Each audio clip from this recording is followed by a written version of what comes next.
লিমানিত তাবুত, এই কফিন কার? ওই পুরা মানুষটাই তো ইনি আল্লাহর পয়গম্বর দানিয়াল। আল্লাহু আকবার জোরে কও, আরো জোরে কও আল্লাহু আকবার। আবু মুসা আশআরী রাদিয়াল্লাহু তাআলা আনহু বলেন, আমি আমার জীবনে এত খুশি হই নাই ওই দিন দানিয়ালের লাশটা দেখে আমি যত খুশি হইছি। একজন পয়গম্বরের লাশ দেখার পর আমি যেই পরিমাণ খুশি হয়েছি, এত খুশি আমি জীবনে আর কোনোদিন হই নাই। আমি নিজের হাতে আল্লাহর পয়গম্বরের কাফন দাফন সহ সব করলাম। জানাজা হলো, কাফন হলো, দাফন হলো। আর আমি তো নিজেকে সৌভাগ্য মনে করি, আমি একমাত্র ব্যক্তি যে দুইজন পয়গম্বরকে নিজের চোখে দেখছি। একজন হলেন আমার নবী, রহমতের নবী, সকল নবীর নবী। আর একজন হলেন বনি ইসরাইলের পয়গম্বর, যার নাম হলো দানিয়াল। আল্লাহ এই কথা বুঝাইতে চায়, বন্ধু বাপ ডাকতে পারো নাই জীবনে, কত সন্তান মুখ করে আব্বা কয়া ডাক দে, মুখ করে আম্মা কয়া ডাক দে। তোমারও তো জীবনে আব্বা কয়া ডাক দেওয়ার ইচ্ছা ছিল।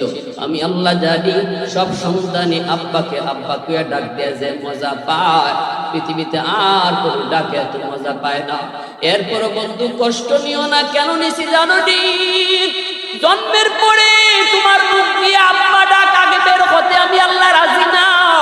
জন্মের পরে তোমার মুখ দিয়ে যেন সবার আগে আল্লাহ ডাক বের হয়। একটু জোরে আওয়াজ দিয়ে আল্লাহু আকবার, আরো জোরে আল্লাহু আকবার। কারণ তোমার জীবনে এমন এমন ঘটনা আসবে যে ঘটনায় কেউ পাশে থাকবে না, থাকবো আমি আল্লাহ। কেউ থাকবে না, আমি আল্লাহ থাকবো, আমি আল্লাহ। এই সমস্ত হিকমতের কারণে আল্লাহ জন্মের আগে বাবা নিছেন, সন্তান একে একে নিয়ে গেছেন। কিন্তু বেদিন বেঈমানের দল আমার নবীকে নিয়ে মন্দ বলে। আসিফ দেওয়াইল কয় রাখ, মুহাম্মদ তো নির্বংশ, তার তো কোনো সন্তান নাই, বংশ ধরে রাখবে কেডায়? নবীজিও মনে মনে কষ্ট পাইছেন, এই কথাটা শুনে কষ্ট পাইছেন। আল্লাহ কয় বন্ধু তোমাকে আমি আল্লাহ সন্তান নিয়ে গেলাম, কিন্তু কাউসার তোমাকে দান করলাম। অনেকগুলি অর্থ, এত অর্থ বলা যাবে না। এর ভিতরে উল্লেখযোগ্য একটা বলি, আল্লাহ পাক কয় বন্ধু একদল জামাতে সাহাবা আমি তোমারে দিছি, সন্তান দিছি, জামাতে সাহাবা তোমারে দিছি। আল্লাহু আকবার। সন্তান বাবার জন্য যত দূর করবে, তোমার সাহাবীরা তার চেয়েও তোমার জন্য বেশি করবে না? নবীর জন্য সাহাবায়ে কেরাম জীবন দিতে বিন্দু পরিমাণ দ্বিধা করতেন না। নিজের জীবন যায় যাক, কিন্তু আমার নবীর গায়ে টুকা লাগবে এটা বরদাস্ত করেন নাই। ঠিক কিনা রে ভাই? আরো জোরে করে ঠিক কিনা? হযরত খুবাইব রাদিয়াল্লাহু তাআলা আনহুকে যখন মক্কার শুলিতে চড়াই দেওয়া হবে, আবু সুফিয়ান বারবার কইছিল, খুবাইব একবার শুধু কো মুহাম্মদকে তোর জায়গায় এরকম শুলিতে চড়াইছি। আরে মুহাম্মদ তো এখানে না, মুহাম্মদ তো মুহাম্মদের জায়গায়। তুই শুধু একবার আমাগরে কইবে, আমরা শুধু শুনবো। তোর জায়গায় মুহাম্মদকে আমরা শুলিতে চড়াইছি, এতটুকু শুধু মুখ দিয়ে কইবি, তোরে আমরা মুক্ত করে দিব। হযরত খুবাইব রাদিয়াল্লাহু তাআলা আনহু তিনি বলেন, মেরে বেঈমানের দল, কি কইলি তোরা, কি কইলি? আমি খুবাইবের জান থাকতে আমার নবীর গায়ে একটা কাঁটা লাগবে। আল্লাহু আকবার। আমি খুবাইবের জান থাকতে আমার নবীর গায়ে একটা কাঁটা লাগবে, আমি বরদাস্ত করব না। জীবন যাবে চাপ, তবু নবীর গায়ে কাঁটা লাগতে দিব না। আল্লাহু আকবার জোরে করে। মা রাআইতু আহাদান ইউহিব্বু আহাদান কাহুব্বি আসহাবি মুহাম্মাদিন মুহাম্মাদা। আবু সুফিয়ান বাধ্য হয়ে বলেছিল কাফের হইয়া, এরে লিডারে মক্কার মানুষ শুনো, আমি লিডারি করেছি সারা জীবন। মুহাম্মদের সাথীরা মুহাম্মদকে যে পরিমাণ ভালোবাসে, আমি আবু সুফিয়ান আমার জীবনে কোন মানুষকে এত ভালোবাসে আমার নজরে পড়ে না। আল্লাহু আকবার। এত নজরে পড়ে না। এজন্য আল্লাহ বলেছে, বন্ধু সন্তান নিয়ে গেছি, এরা তোমার নির্বংশ কয়, কষ্ট পাইছো? কোনো কষ্ট নিও না। সন্তান নিছি তো কি হয়েছে? সন্তান দ্বারা বাবা যা উপকার পায়, বাপ যা পাইতো এর চেয়ে বেশি পায় একদল জামাতে সাহাবা তোমাকে দান করছে। সূরা কন্যা সুবহানাল্লাহ। আরো জোরে সুবহানাল্লাহ। আয়রা বন্ধুরা জন্য বলতেছিলাম যে আল্লাহ পাক রব্বুল আলামিন দয়ার নবী মায়ার নবী রহমতের নবীর আলোচনা শুধু এক জায়গায় দুই জায়গায় নয়, আল্লাহ পাক নবীর জন্মের বহু আগেই নবীর আলোচনা শুরু করেছেন, নবীর শান মানের আলোচনা শুরু করেছেন। নবীর জন্মের বহু আগ থেকেই আলোচনা শুরু। আমার নবীর জন্মের 1000 বছর আগের ঘটনা একটা শোনাই শুনো। নবীর জন্মের 1000 বছর আগে ইয়ামেনের একজন বাদশা ছিল, যার নাম হলো তুবাই আউয়াল হিময়ারি।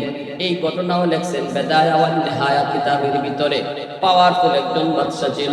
সে বলতেছে আমি মক্কা দেখব, আমাকে মক্কায় নিয়ে চলো। 400 জন তাওরাত কিতাবের আলেম, তাদের পরামর্শক্রমে বাদশা রওনা দিয়ে দিল মক্কায় আসবে। সৈন্য সামন্ত নিয়ে এসে রওনা দিল, বিশাল বহর নিয়ে মক্কায় আসবে। রাস্তাঘাটে পথে ঘাটে তারা সুসংবাদ দেয়, সুস্বাগতম জানায় সবাই। পাওয়ারফুল একজন বাদশা। কিন্তু মক্কার কাছাকাছি আসার পর মক্কার কোন মানুষ তারে সম্মান জানাইতে মক্কা থেকে বের হলো না। আমরা যদি দেখি কোনো মেহমান আসতেছে, দামি মেহমান হলে তার সম্মানে আমরা একটু আগায় যাই, ঠিক না? ইয়ামেনের বাদশা তুবাই আউয়াল হিময়ারি কয়, মক্কার মানুষ আমাকে সম্মান দিল না কেন? আমার তো মাইন্ডে লাগলো, আমার তো হ্যাম্পারে লাগছে। 400 জন তাওরাত কিতাবের আলেমে কয় বাদশা, মক্কার মানুষের উপরে তুমি রাগ কইরো না, কারণ মক্কার মানুষ সাধারণ মানুষ। এই মক্কায় আল্লাহর ঘর খানায় কাবা, এই মক্কায় আল্লাহর ঘর খানায় কাবা। পৃথিবীতে এই ঘরের চেয়ে দামি আর কিছু নাই। মক্কার মানুষ আল্লাহর ঘরকে পিছনে দিয়া কারো সম্মানে দেশ থেকে বের হয় না। তুমি যত বড় সম্মানিয়া আল্লাহর ঘর থেকে তো তোমার দাম বেশি না। তোমার সম্মানে যদি গ্রাম থেকে বাইরেতে হয় তাহলে আল্লাহর ঘর পিছে পড়ে, ঠিক কি না? ইয়ামেনের বাদশা তুবাই আউয়াল হিময়ারি কয়, তাহলে এই ঘর আমি ভেঙে লাইব? নাউজুবিল্লাহ জোরে কোন। কই এই ঘর আমি ভেঙে ফেলবো, যেই ঘরে আমার সম্মানে বাধা দিল। আলেমরা কয় পাগলামি কইরো না, সব জায়গায় আঙ্গুল দেওয়ান যায়? হ্যাঁ, বাদশাহ কয় এত বুঝ আমার দিও না, এই ঘরে আমি ভেঙে ফেলবো। আলেমদের কথা মানলো না, আলেমদের কথা শুনলো না। আল্লাহর ঘরে হাত দিয়ে দিল, হাত লাগাইতে দেরি, সাথে সাথে আল্লাহর গজব আসতে দেরি হলো না। আমার ঘর তুমি ভেঙে ফেলবা, আমার যতটুকু ক্ষমতা আছে তা দিয়ে আমি প্রতিহত করব। আল্লাহর ঘর তুমি ভাঙবা, আল্লাহর ঘর আল্লাহ যেভাবে পারে রাখবো, ঠিক না? ঘর ভাঙে নিলে আর কিছু থাকে, মালিকের আর কিছু থাকে, এর জন্য বাচ্চি কি দিত? আমার গরু যদি ভেঙে লাগে আমি আর বাচ্চি কি করি? তুমিও আল্লাহর ঘরে কি হাত দিয়ে দিবা আর আল্লাহ সে খালি আঙ্গুল চুলবো? আল্লাহ পাকের দরবার ক্ষমতা আসেনি না নাই? মুহূর্তের ভিতরে তপাস দিয়ে পিছনে পড়ে গেল, নাক মুখ পায়খানা রাস্তা প্রস্রাবের রাস্তা দিয়া ফিনকি দিয়া রক্ত বাইরিতে লাগলো। উলামায়ে কেরাম কয় কইছিলাম নি, ঠিক না? আলেমদের কথার সময়ে কেউ বুঝে না, পরে বুঝে, ঠিক না? উলামায়ে কেরাম কাউকে খারাপ বুদ্ধি দেয় না। তুমি সরকার হওয়ার বিরোধী দল হও, আলেম উলামা যখন যারে কয় সবার ভালোর জন্য কয়। কখনো কখনো সরকার এটারে উল্টা মনে করে, পরে ঠিকই বুঝে। পরে মাছে কয় সাবধান, তুই এই মাছটা খাইস না, তুই নতুন, তুই বুঝোস না। আমি হুজুর, আমি পুরান, আমি কোরআন হাদিস জানি, আমি বুঝি এটা তোর আধার না, আধার না। তাই আমি যে দেখতেছি এটা আধার। কয় না না, তুই দেখতেছ এটা আধার, কিন্তু ভিতরে একটা বড়ি আছে, ঠিক না? এই বড়িটার উপরে একটা সুটকাটি আছে, সুটকাটির উপরে একটা বাস আছে, একটা কুড়া আছে। আর গাঙ্গের ফারো একটা বেটা বই রইছে, কুড়া তো লইয়া তুই আইয়া খালি আদারও মুখ দিবে, সুটকাটিটা লড়ব। ওটা তো সব কোরআন হাদিস থেকে কইতাছে। সুটকাটিটা লড়ব, বেটায় ফারো থেকে বুঝবো তুই আইছো, হে হজা কই দিব। এরপরে তুই খালি মুখ দিবে, সুটকা সুটকাটি ডুববে দিব। এরপরে ওই বেটায় এসকা একটা টান মারবো, এসকা টান। এসকা টানে বড়িটা তোর গলা ফাতারে ডুববো। এরপরে তোর টান দিয়ে ফারো তুলবো। তুলতেই তুই নাচানাচি করবে, তোরে দুই হাত দিয়ে যাইতে ধরবো। বাড়ি লইয়া যাইব, বউ ঠেঙ্গি দা লইয়া বোয়া, দাটাও তেরা বেড়া। তোর শরীর পিছলা, তোরে ছালি দিয়ে পিছলামও যাইব। ঠেঙ্গিটা তুললিয়া ঘরের সদস্য যে কয়জন আছে অতটা ফিস করব। এরপরে তোরে লরি পালাইয়া বাজবো, 32টা দাঁত দিয়ে সাবাইয়া খাইব। হে ইওয়া ঘন্না কৌরি বাপরি বাপ, হুজুরে কইল কি? ঠিক আছে হুজুর, আমি খাইতাম না। আচ্ছা হুজুর, খাইতাম না কইয়া হুজুরে বিদায় দিয়া কয়, দেখি হুজুরে হাসা কইছে না মিশা কইছে। এখন ওই বড়ি যেই আদারের ভিতরে ঢুকান, এই আদারের সাইড থেকে ঘুরে আর কয়, কই আমি দি কোনো বড়ি দেখি না। যে বেটা বড়ি ঢুকাইছে কায়ের মাঝখানে, ওইটা কি বড়ি দেখবার লাগিয়ে দিছে? লুকাই দিছে না? হে কায়ের মাঝখানে আদারের মাঝখানে চারিদিকে ঘুরে আর কয়, কই আমি দি কোনো বড়ি দেখি না। মাঝে মাঝে উপরের দিকে চায়, কই আমি দি কোনো সুটকাটিও দেখি না। আবার উপরের দিকে তাকায়, কয় আমি দি কোনো মানুষও দেখি না। বুঝছি হুজুরে আমারে ধোঁকা দিয়া এখান থেকে সরাইয়া পরে নিজে খাইতে চাইছে। কয় না হুজুর, আপনারা খাইতে দিব না। আমরাও কিছু কথা কইলে কয়, বুঝছি হুজুররা চেয়ারও বইতো। কয়নি না? কয় না? কয় বুঝছি হুজুররা চেয়ারও বইতো না, চেয়ারও বইবার লাগিয়ে দিতাম না। যা খাওয়ার আমরাই খাই, মরা গরু আড্ডি হোক আর আড্ডি আমরাই খাই, হুজুরা গো দিতাম না। হুজুরে কয় আমি তোমার চেয়ারও বইবার লাগে কইছি না, তোমারে বাঁচবার লাগে কইছি। ঠিক কিনা ধরে কর। ওলামায়ে কেরাম হাদিস পড়ানোর ভিতরে যেই মজা পায়, এই মজা এমপিগিরির ভিতরে নাই, চেয়ারম্যানের ভিতরে নাই, মেম্বারের ভিতরে নাই। আমার নবীর হাদিসের মসনদ হলো দুনিয়ার সবচেয়ে বড় মসনদ। এই যুবক আওয়াজ দেখো না, পৃথিবীতে এত মজার কোন মসনদে নাই রে যুবক। আমার নবীর হাদিসের মসনদ, পৃথিবীতে এর চেয়ে বড় কোন মসনদ নাই। এই মসনদ তৈয়া হুজুররা তোমাগো মসনদ আইতে চায় না, ইমারা গুড় আড্ডি তুমিই খাও, কিন্তু যা কয় এটা তোমারে বাঁচবার লাগে কয়। কয় হুজুর তোমারে বইবার লাগে দিতাম না, তোমারে খাইতে দিব না, আমি খাইব। কইও এসে আদারটা মুখে দিয়ে দিছে, চুকা দেওয়া মাত্রই চুটকাটি লড়ছে নি। আসলে বাবা বড়ি বড় মানুষ নাইনি, আদার টুকা দ্বিতীয় চুটকাটি লড়ছে নি। যে বেটা বই রয়েছে হ্যাঁ টের পাইছে নি। অদ্ভুত তো ঠিক আছে। মুকল লইয়া যেই মাত্র টান দিছে চুটকাটি ডুবছে নি, এসকা টান কইছে নি, পারো উঠছে নি। এখন মাসে নাচে আর কয়, হায় হায় আমি যা বুঝছিলাম ভুল বুঝছি গো, আমার হুজুরে যা কইছিল ঠিক কইছিল। নাচে আর কয় আমারে আরেকবার সুযোগ দাও, আর জীবনে খাইতাম না। আমারে আরেকটা বার সুযোগ দেও, আমি যা বুঝছি ভুল বুঝছি। বড় ভাই যা কইছিল সঠিক কইছিল, হুজুরে যা কইছিল সঠিক কইছিল। একটা বার সুযোগ আমাকে দাও, একটা বার দাও। না না, আর কোন সুযোগ কেউ দিবনি। দইরা টিকই তারে নিয়া টেঙ্গিদা তুলছে সালি দিয়া মাখাইয়া।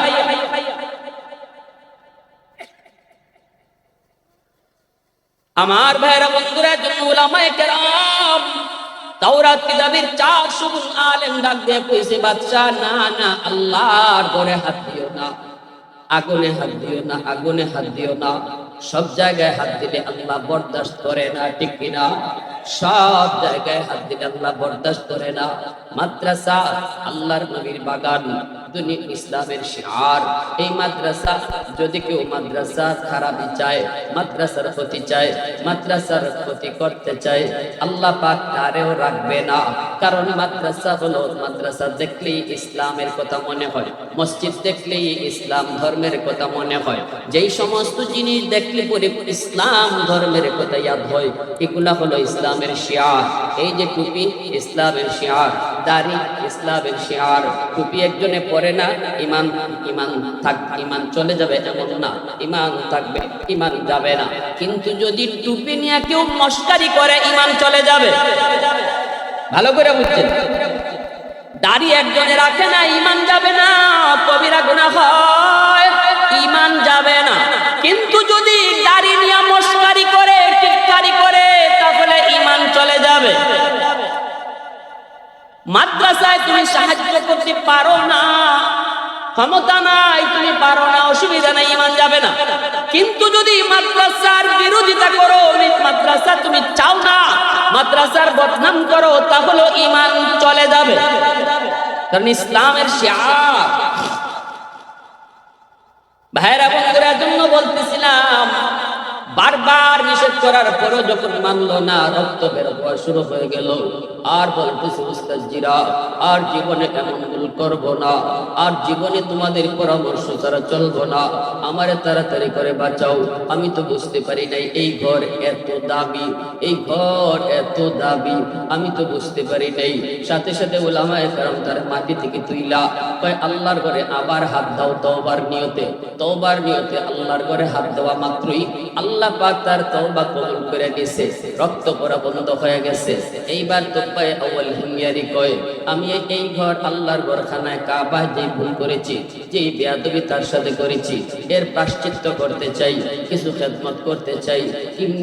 কেমনে তুমি খেদমত করবা? কয় আল্লাহর ঘরখানায় কাবার গিলাফ আমি লাগায় দিব।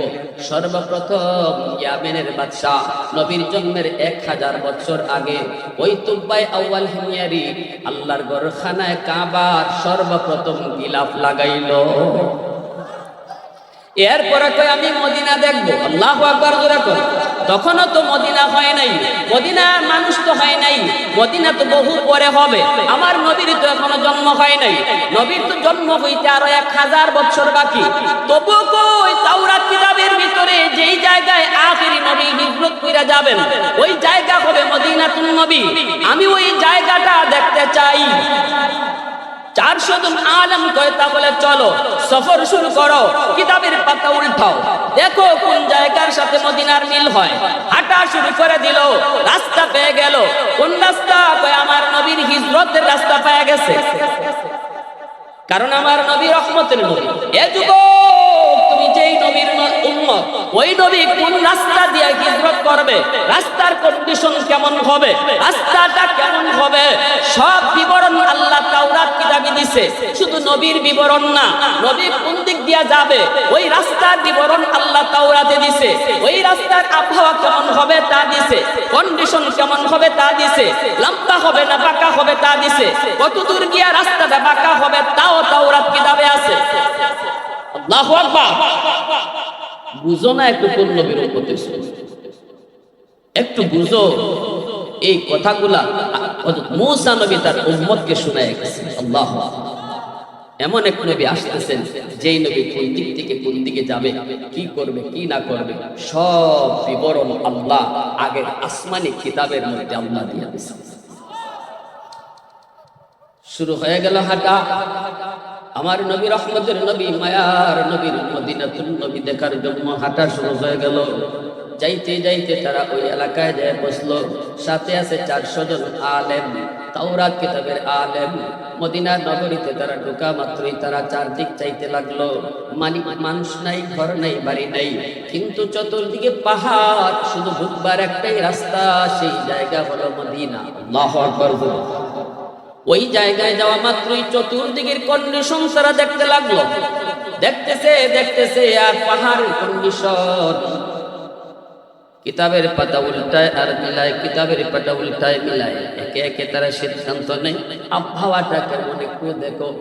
সাথে সাথে সিদ্ধান্ত নিল, আবহাওয়াও 100-100 মিলে গেছে, কন্ডিশনও 100-100 মিলে গেছে, সব কিছু মিলায় তারা সিদ্ধান্ত দিয়ে দেয়, বাদশাহ যাবো না, এই জায়গায় হবে মদিনাতুন নবী, এটাই হবে নবীর শহর, এই শহরেই নবী হিজরত করে মক্কা থেকে আসবেন এবং এই মদিনাতেই তিনি চিরনিদ্রায় রওজায়ে আতহারে শুয়ে থাকবে।